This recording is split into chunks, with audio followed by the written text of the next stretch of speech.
Welcome to the last weekend of summer. Better make it a good one. How many movies we got this week? 10. 10. Let's get to it. Are either one of these any good? Wow, this is a good movie. It's pretty good. Well, the director from yesterday doesn't think so. It stinks. He's sorry. You waste our film. It's so bad. Welcome into the Screening Room Podcast. She is Hope Madden. He's George Wolf. And we're from MaddWolf.com. Yeah, 10 movies, some big screen, some streaming to check out. And the first one, hey, scary movies and football. What could be better? Let's check it out. First up in theaters, a young athlete descends into a world of terror when he's invited to train with a legendary champion whose charisma curdles into something darker. It's him. Curdles. Curdles. Is a great word. Curdles into something darker. Yeah, we were excited about this one. I have to say I was a little disappointed. It just didn't get there for me. I don't think for you either. No. You did the written review at MaddWolf.com. It's got its moments. It's got elements, but it never really comes together. The story wasn't exactly what I was expecting either, which is fine. Oh, sure. That can be fine. It just never really gets going. Although it does have a really strong performance from Marlon Wayans. Yes. As Isaiah White. He is the GOAT. He's the greatest of all time quarterback. It's not Super Bowls. No. Because this is not the NFL. It's like the USSF, something like that. Anyway. Because lawsuits. Yeah. So he plays for these, I think it's the San Antonio Saviors. Yeah. But he's nearing the end of his career, and they're eyeing a brand new upstart quarterback. And this one is played by Tyreek Withers. He's played Cade, his name. And this is another area where, and I know I'm nitpicking with the football, that it has to be a different league because they don't even talk about a draft.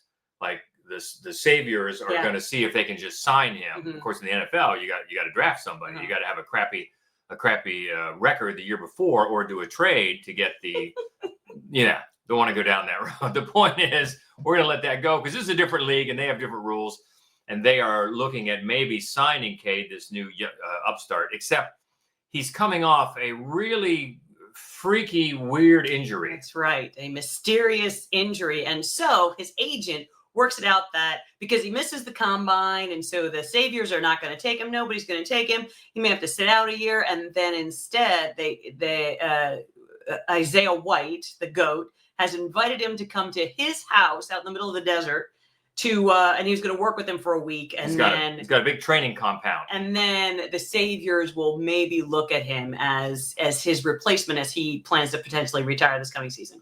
So that's the setup. And the agent, it took me a while to get the agent, is played by Tim Heidecker. Yeah. Right? Yeah. And he's got one of those faces where you just never know where he's coming from. Yeah. But so he's great. Yeah, he's this slimy agent. Yeah. So Isaiah takes the new young upstart out to train with him in his special compound. Yeah. And it's one of those deals where both Cade and us, the audience, we don't know sometimes when Isaiah is being serious, when he's just messing with him, when he's playing devil's advocate with these different types of training methods. When he wants to be his friend, just hang like bros. We don't know, which can be a good thing. Yeah. Then we're empathizing, we're sympathizing with Cade because what's with this guy? It's gone. The young guy has idolized him his whole life. Yes, really. I mean, his father put that into him. They watched the games when they were little, and just he's has idolized Isaiah, so he can't believe he's there to get to train with him.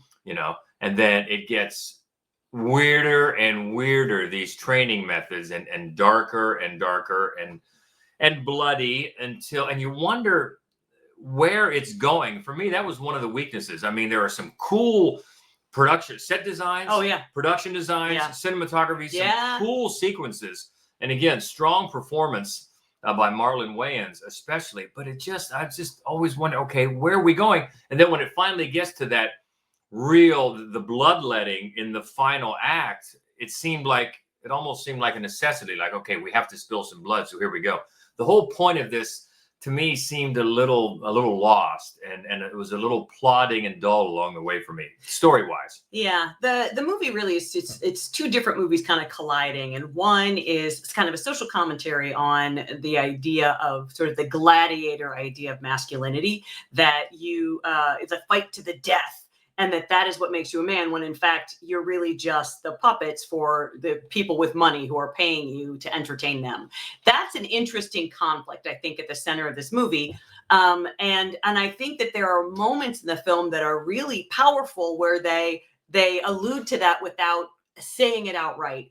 And there are some really freaky sequences that I like as well, but there's the movie, it just doesn't resolve any of those in the moment.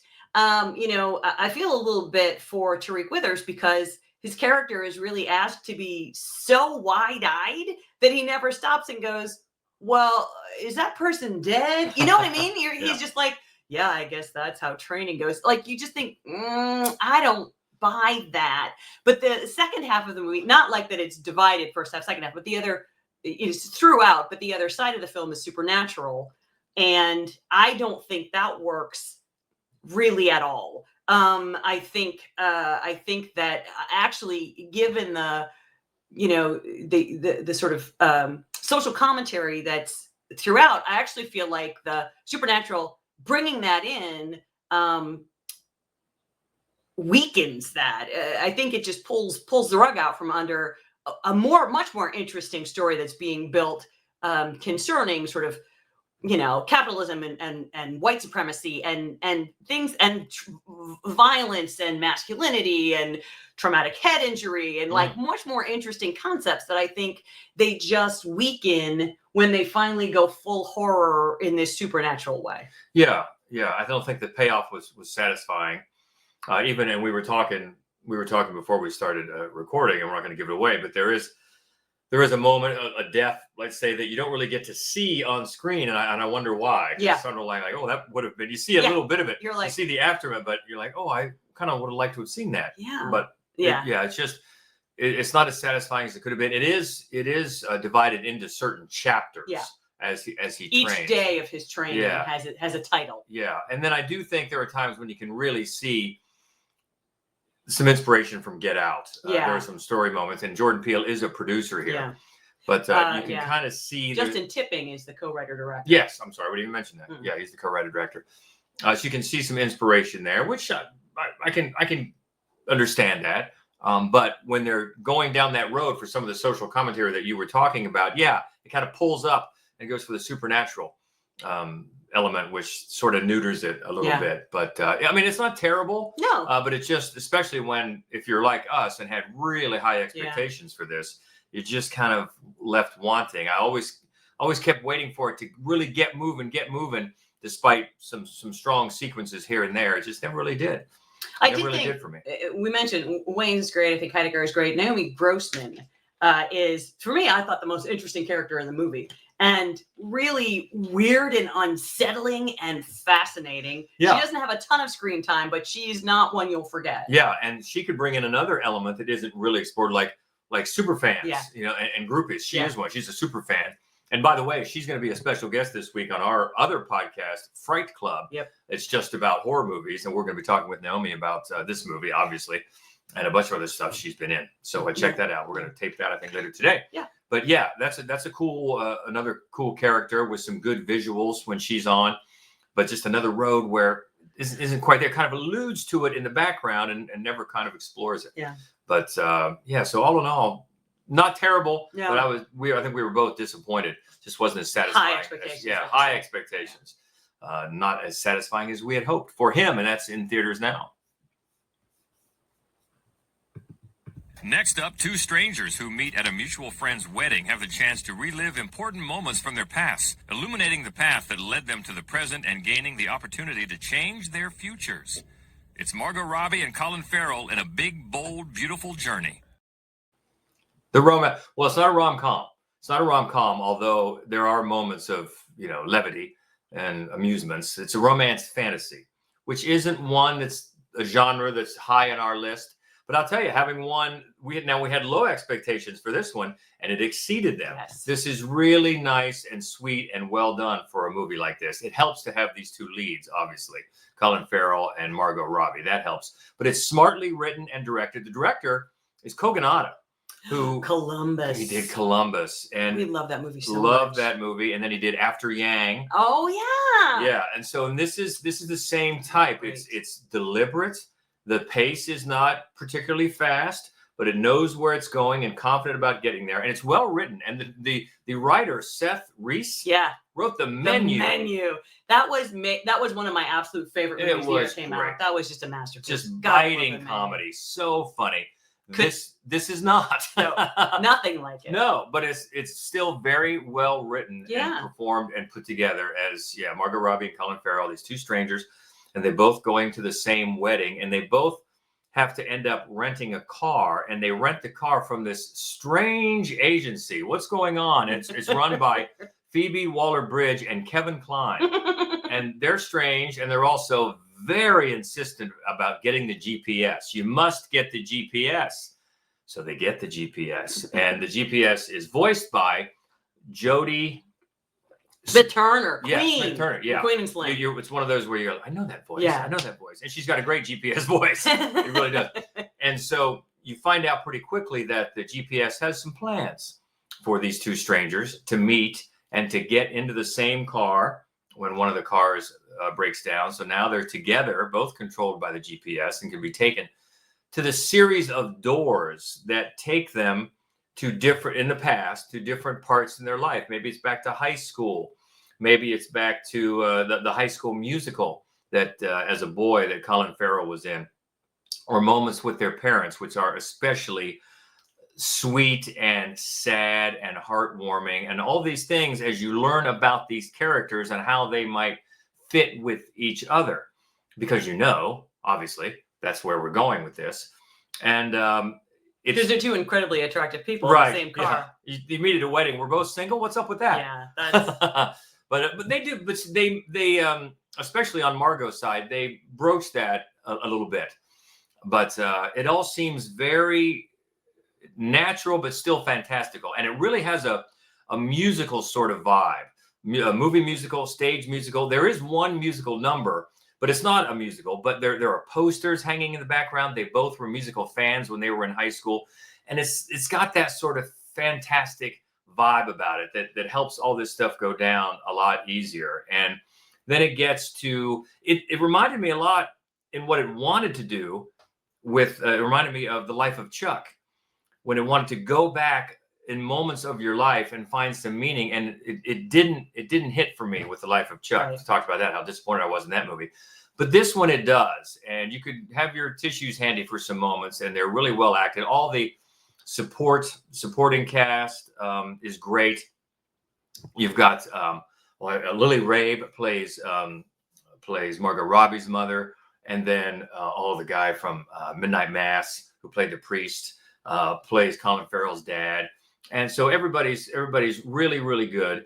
And it's one of those where you learn about the characters as it goes through dialogue, through well-placed fantasy sequences, but they're relatable as you go back and look at your life at a certain age. And it's not like you have to be in couplehood to be happy, but these characters want to be. And one side might be afraid at this point, and the other one is not as afraid, but doesn't think that the other one maybe wants it as much. So they're relatable things. And it's not saying that, look, you can't be happy unless you're in a relationship. I don't think that's what it's going for. But it's a romance fantasy. I don't love the title, I'll be honest with you. No. No. But that's one of the aspects that made me not quite thinking that it was going to be great. But I really liked it. And I think people, if you're like us that don't particularly love either rom-coms or romance fantasies, give this one a try, because everybody, you look at and I didn't know going into it who the director or who the writer, and then I saw, I'm like, oh well, right.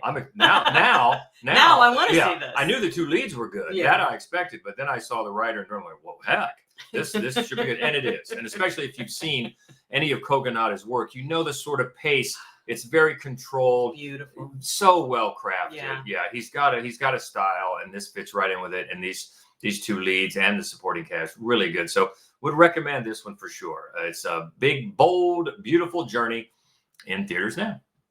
Let's go to Hulu next for a movie inspired by the story of Whitney Wolfe Herd, founder and former CEO of dating platform Bumble. It's called Swiped. Didn't know anything about this story either. Nope. Going into it. Whitney Wolfe Herd. She was one of the co-founders of Tinder. Now, this morning on TV, I said Twitter, and then you corrected me, thankfully. Yes. There's no, two different things. Yeah. Tinder. And this is back in 2012 when we first meet her, and she's played by Lily James. Who's always who's good. perfect. Yeah, who's perfect for this role. And this one is on Hulu. I don't know if we mentioned that.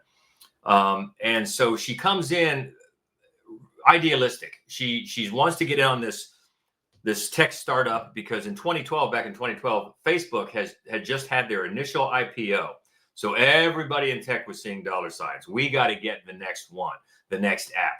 So she originally goes to this big convention of all this tech stuff, and she wants an app that will connect volunteers to orphanages in need. So she's very idealistic, and let's change the world. And then she's quickly brought into this boys network of tech, and she moves up very quickly, and she's seduced by the money and the fame and the rush of getting this app that takes off with Tinder, especially takes off after the Olympic Games.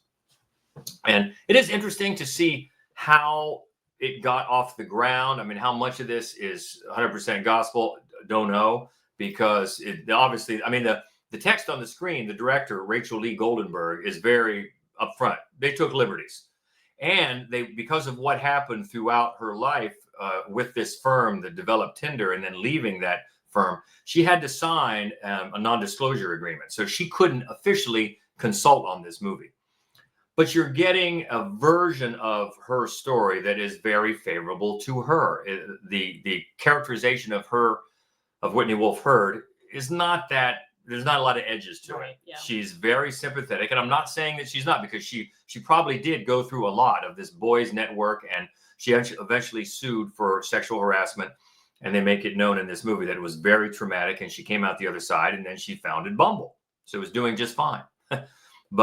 So I'm not minimizing what she may or may not have gone through. I'm just saying the way they tell the story doesn't have a lot of depth to it, or a lot of other shades of gray.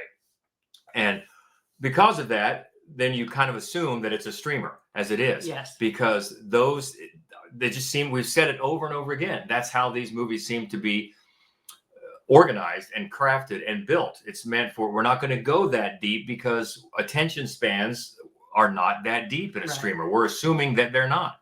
So we're going to raise a lot of important questions about love, dating as a commodity, that say a movie like Materialists just did very well on the big screen, or building an empire of tech that, say, The Social Network did very well back in the day. So you're not going to get any of that depth here, but you're going to get a perfectly entertaining, pleasing movie with a fine lead performance from Lily James, who's one of those, like you said, is always good. Dan Stevens pops up as well. Always good. I love Dan Stevens.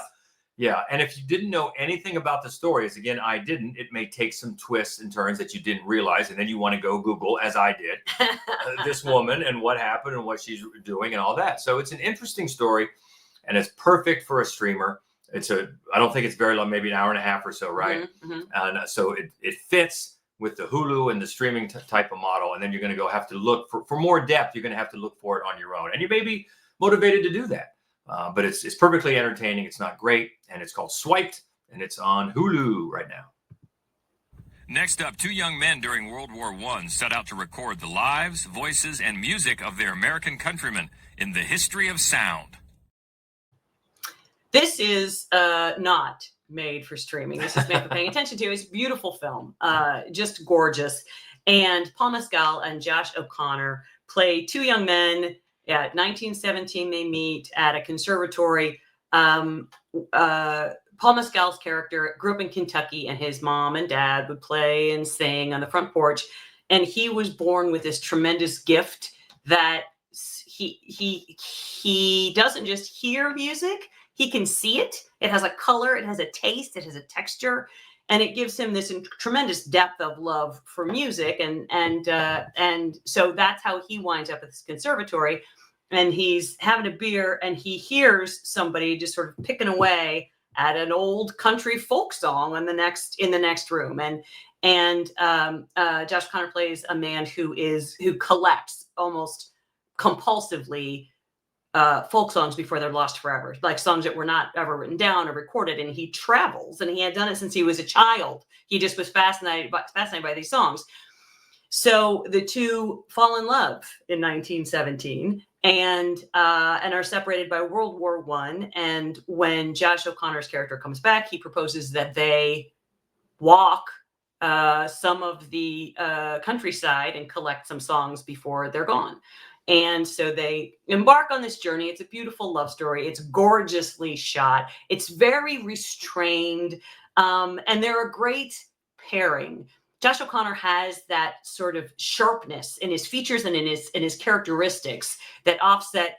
Boy, Paul Mescal, even when he's playing a gladiator, there is something so vulnerable about him, about his just big eyes and his sweet face. And he puts it to great use in this film. The two of them are just so lovely together, really poignant. And then the film, set as it is, the World War II era, they're separated for actually most of the movie. And it's just this lovely tale of longing and love and music. The very first voice and the very last voice you hear is Chris Cooper. Chris Cooper. Sorry, who I love so much. Pretty recognizable voice. Even though I forgot his name just now. And he does bring this just lilting kindness, this, as he's looking back at the end of his life on this beautiful journey that he went through. And it is a gorgeous, gorgeous movie to look at, as you might imagine, a lot of outdoor scenes. And it is in theaters now. And I think if you are looking for a romantic film, this is a great one. I'm just looking at the writer and director, both their names. I recognize both their names. The writer's Ben Shattuck, and and I know they've done something that I pretty sure. Well, maybe not. Maybe not. I thought I recognized Ben Shattuck, and then he's the writer and then director. What are we looking for? Okay, I know I recognize those names. But Beauty, Shirley Adams. Beauty, I recognize that title. Oliver Hermanus, was the director. He's the director. So they sounded familiar to me, both those names, but I guess not. Maybe I've seen something and didn't realize it. So yeah, The History of Sound, and that is it's in theaters. Is it getting a wide release? I hope so. I think it's one they're gonna roll it out wider and wider release as it goes on. I think that they're hoping that catches on in time for some awards consideration. Oh yeah, good stuff, and that's out in theaters now. A documentary next, a behind-the-scenes look at the making of Francis Ford Coppola's Megalopolis. It's Megadoc. I would like to say, I think a documentary is more interesting than the movie. Yeah, that just came out last year, Megalopolis, and boy, was it polarizing. I remember I saw it, liked it, didn't love it. It was big and messy. Swing. Yeah, 2024 was a year of big swings. Yeah. And Megalopolis was a big swing. It looked, oh my Lord, it was amazing to look at. The cast, crazy. Story-wise, it was very Shakespearean, very Caesar. It was messy. And I saw some people at the end of 2024 had it on their top of the year, and other people the worst of the year. I think it sits somewhere in the middle. But this is fascinating, a fascinating documentary, especially if you have any interest at all in filmmaking. Yeah. The science, the art of filmmaking, and even more so if you've seen Hearts of Darkness, the documentary about the making of Apocalypse Now that Eleanor Coppola did. Yep. Then it's a perfect bookend. Now, Eleanor Coppola sadly passed away last year, although she is in this documentary as well. But this one was directed by Mike Figgis, celebrated director, Leaving Las Vegas, probably his best known film. Yeah. But he was, as the movie, the text on the screen tells you, he was handpicked by Francis Ford Coppola to do this from the start and to be on set and film it. So you've got a very veteran, well-versed director on hand from the beginning, which is good and gets problematic a little bit as it goes on. But it's a fascinating look at a man now, all these years later, because if you didn't hear, to Megalopolis, he first tried to get it going 30 some odd years ago.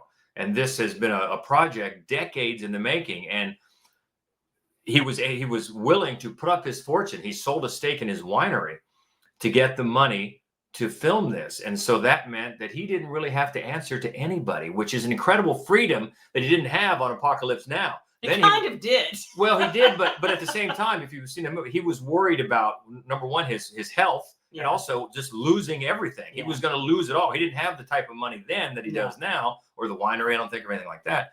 So there's a freedom that he has now. He keeps saying it. I don't care. You know, he wants to have fun. He wants to have fun. He wants to play. He keeps saying that. I want to play, and they want to work at it. And you see all these celebrated actors come and go, and some, I mean, he butts heads quite often with Shia LaBeouf, who, again, just looks to be a brat and a problem. He's certainly a problem with Francis Ford Coppola here, although in the end, he does appreciate his performance. But so you see a lot of that, a lot of headbutting. And then someone like Adam Driver, who didn't recognize Mike Figgis right away. And Mike Figgis had to say, hey, it's Mike.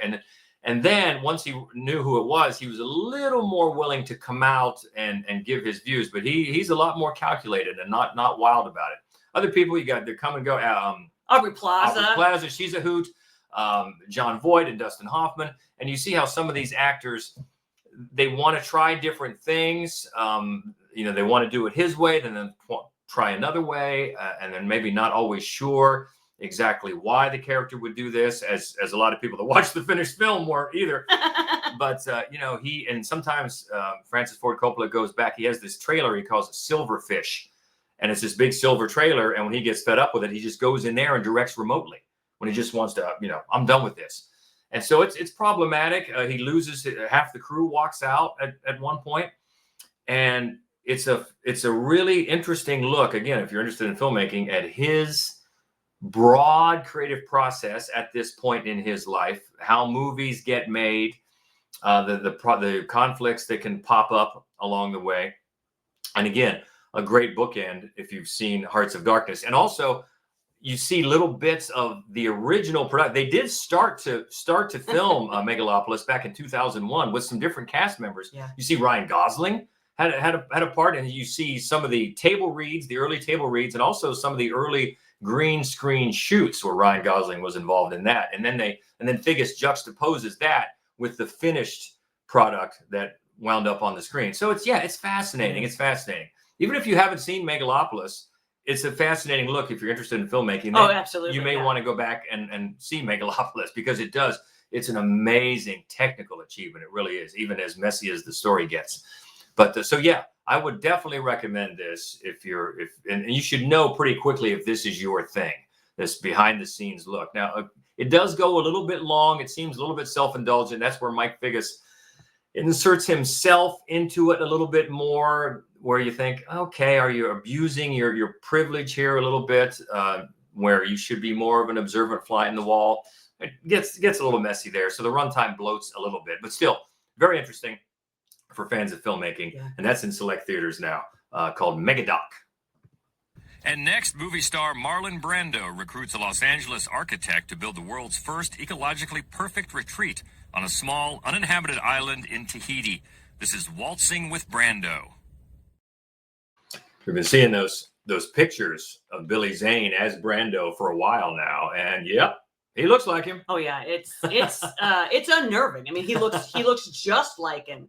At the time, at this moment in his life. Yes, at this moment in his life, he looked just like him, and he does a great job. He's very, he's just sort of mischievous. He's impish. He's funny. He's fun.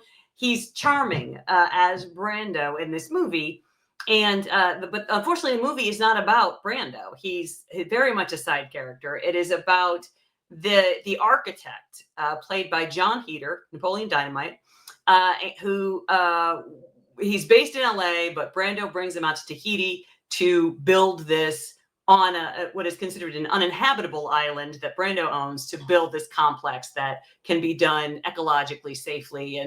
And he's there for years and years and years trying to work this out. And so the film is taking this very square, uptight architect and sort of watching how he changes after many years with Brando in Tahiti, changes that he, the architect himself, John Heater's character, doesn't really recognize, but that we as the audience are supposed to be noting. But then Sydney Sweeney moves in and things get... Oh, that's another movie. Whole other movie. It's a whole other movie. Sorry.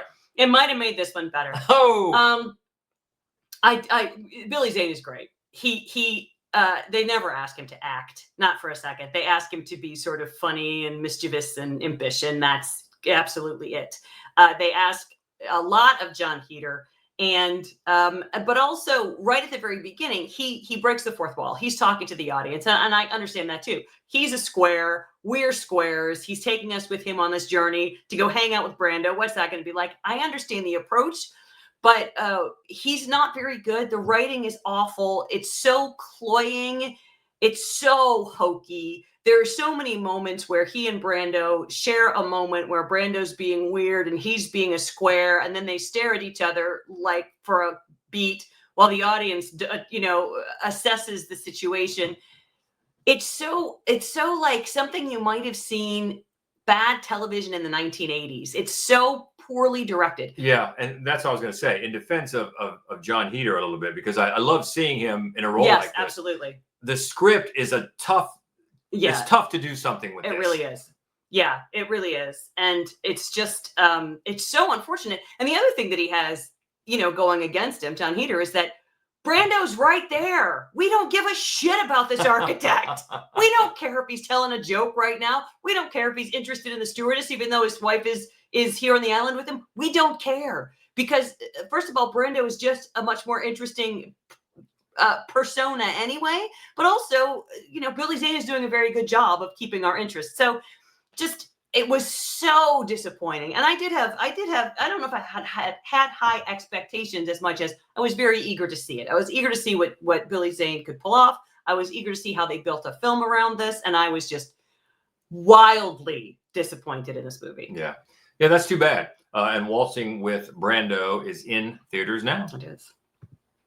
Let's go to Shudder next. College student Dina visits home and is roped into babysitting. The local sheriff is mailed a piece of evidence and is led on a scavenger hunt to reveal the killer of another babysitter in Night of the Reaper.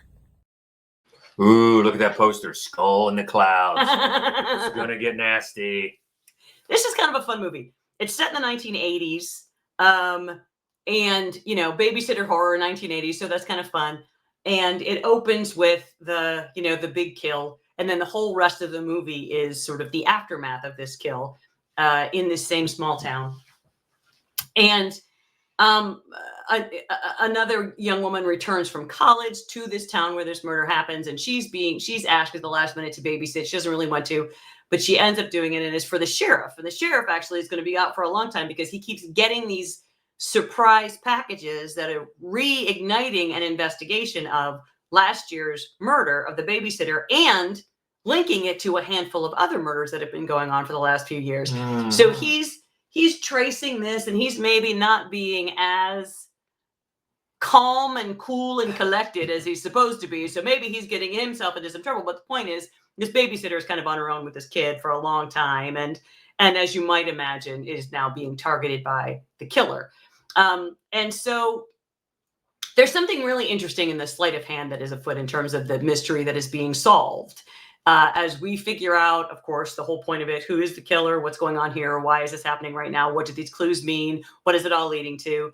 And I'm not going to say that there are plot holes, because if you sort of stop at the movie's end, you can go, okay, all right, maybe this person got this material because this person stumbled onto it for knowing that person. And maybe this person is surprised when that person shows up because they expected this other person to hold them longer. And maybe, but the point is, you got to work really hard because that's not there. Like the actual pieces of the mystery to pull them together, they're not there in the movie. They're not, you can do it.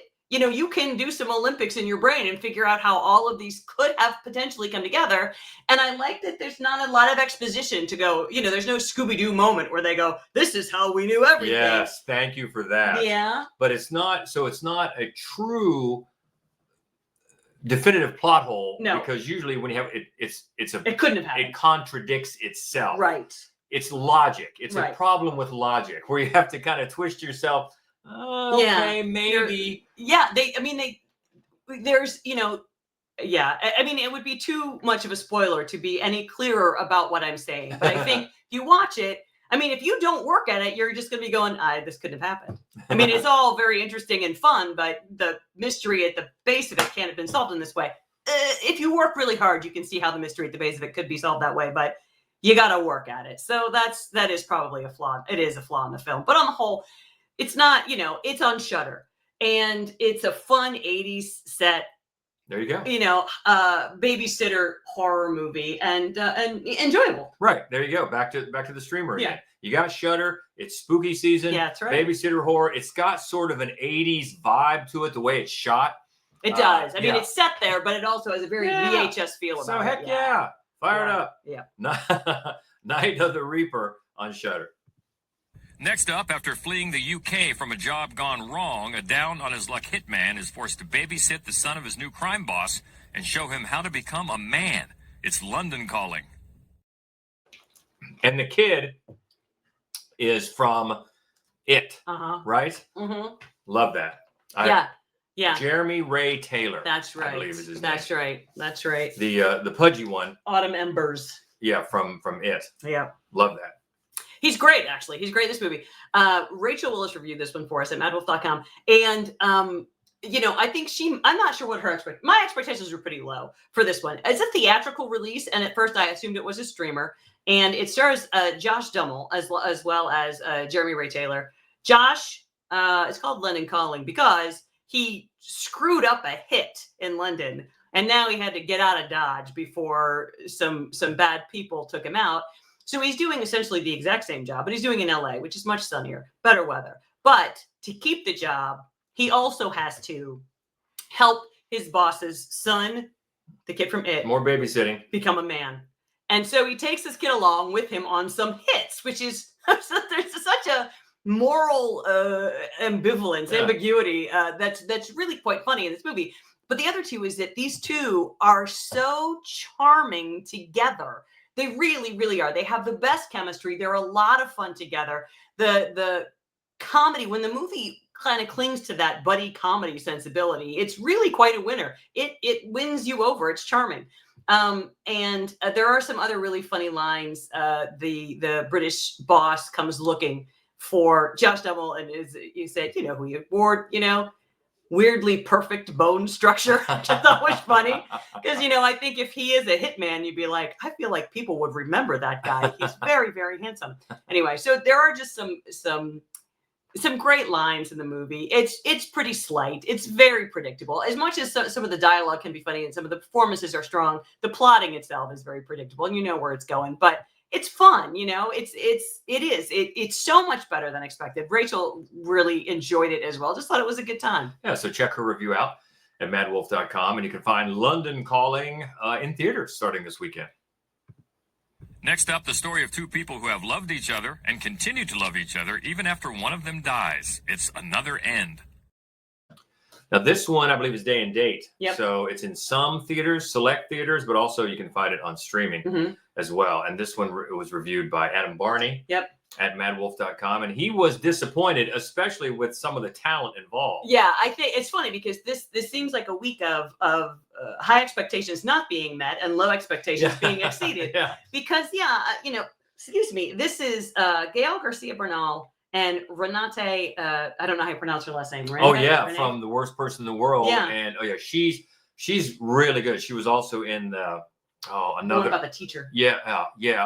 Well, then the one with Sebastian Stan where he played the man with the facial. A different man.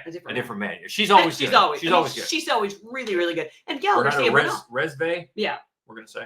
And Gael Garcia Bernal is also always good. He's always good. And he plays a man. His wife has died in a car accident. He blames himself. he can't quite get past it. And luckily enough, his sister-in-law works for a company that can briefly download a person's memories into a volunteer, so that you have the opportunity to be with them a little longer. This is such a theme that we've been having here. We just mentioned this maybe last week or the week before, because I know it started with the one, now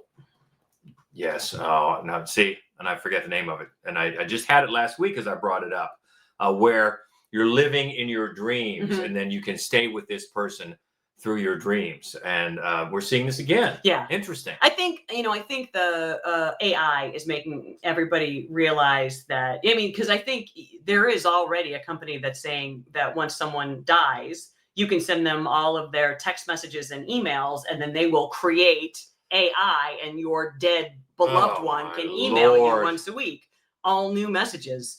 That's just AI. It's very creepy and gruesome and capitalistic, and this movie just skirts that. But what it does is, and I think that, it doesn't let you grieve and then stop grieving. It just elongates your grief. Daniela Forever. I'm sorry. I just remembered it. Sorry. That's right. That's okay. I'm glad. That's one of them. Yeah. And there was another one too with just a couple of weeks ago that has the same theme. But yes, you're right about it. It's probably AI is one of the reasons that this is popping up so often. Mm-hmm. And I think that the fact that the cast is as great as it is, you expect them to do something more transcendent, to have something more to say, or to say it in a way that is more moving or more interesting. And this just feels sort of maudlin and uninspired. And if nothing else, a waste of an incredible cast. Yeah, definitely. And that's how Adam felt. Yeah. And you can check out his review now. It's at MaddWolf.com. But Another End is day and date streaming, and also in some select theaters. And on VOD, Nick Bianco sets out to reunite with the love of his life after serving a year in jail for assault, only to discover that she has a new admirer named Chester, who also happens to be his parole officer. In Just Breathe. Well, when we saw who's starring in this, we pretty much knew who was going to be reviewing it for us, because Brooklyn Ewing is a huge Kyle Gallner fan. Yeah, huge. She was happy to do this review at MaddWolf.com. She was. We're also both Kyle. Oh Gallner yeah, fans. exactly. He's somebody else who's great in everything that he's in, and this is a streamer. And yeah, Gallner plays a man who is just getting out of prison. He's got some rage issues, and he's working on. That's why it's Just Breathe. He's working on overcoming his rage issues, and to sort of pick that scab, Sean Ashmore is his parole officer, who is now trying to date his girlfriend, Gallner's girlfriend. Complications. And, the film has a very Lifetime movie plot feel about it. I mean, it just does, it seems. But the actors seem to really they relish what they're doing. And it doesn't really move it past sort of that hyper dramatic emotional storytelling, but it makes it more fun. Ashmore seems to really relish being the villain in this movie. Gallner, always great in everything. There's a lot of chemistry among all of the actors. So again, it's not one of those incredibly memorable films, but it's also enjoyable while you're watching it because you feel like the actors are enjoying themselves. And the writer and director is Paul Pompa III. Okay. And that is Just Breathe. And by all means, check out Brooklyn Ewing's gushing review for her fan favorite, Kyle Gallner. And you can get that review at MaddWolf.com. But that's Just Breathe, and that's on Prime. It is. Starting this weekend. Okay, looks like the Schlocketeer is taking the week off, and he'll be back for the first week of fall. That's right. Next week. But next week, a big week, because, man, we are hearing incredible things about one battle after another, and we can't wait for that next week. Yeah, not that we expected anything different, because Paul Thomas Anderson is my favorite filmmaker of all time. So super, super excited. We're also excited about Eleanor the Great. Yes, just saw that trailer. I'd heard of it, but I finally saw the trailer, so now I know a little bit more what it's about. Not what I expected. Directed by Scarlett Johansson, starring June Squibb. Yeah. So yeah, looking forward to Eleanor the Great. Also one called Lost Bus. Yeah, it's Matthew McConaughey. And then I'm just going to try to keep an open mind for The Strangers Chapter 2. Not just an open mind, but open heart. I thought you would say it. Also, Dead of Winter is next week. Emma Thompson. I'm looking forward to that one. Okay. Yeah, Emma Emma Thompson. Love that one. Yeah. Also, Chain Reactions, which we've already seen and love. And actually, yeah, you did a video about it, MaddWolf Columbus on the socials. And also one is the story of Hope Madden. A movie called I Really Love My Husband. That's right. So, I have the feeling that's an ironic title, so it's not my story at all. So that's all next week. But boy, a big week this week. Another 10 movies 10 to talk about. So what do you think? Him? You like that better than we did? That's fine. Or a Big, Bold, Beautiful Journey. What else out there? Swipe on Hulu and a bunch of stuff. So big movies, small movies. We'll talk about them all. You can find us MaddWolf.com as the main website with all the written reviews and other fun stuff. And then pretty much all the social pages, YouTube and more. It's MaddWolf Columbus. You can find us. So easy way to keep the conversation going, and we hope you will. Until then, next week, the Schlocketeer will be back, and we'll have, no, it doesn't look like 10 unless some pop up, and sometimes they do. So maybe about they'll 7, which is plenty. 7 is plenty. Until then, have a great week. Be well. She is Hope Madden. He's George Wolf. And this is the Screening Room Podcast. See ya. I do wish we could chat longer, but I'm having an old friend for dinner. Bye.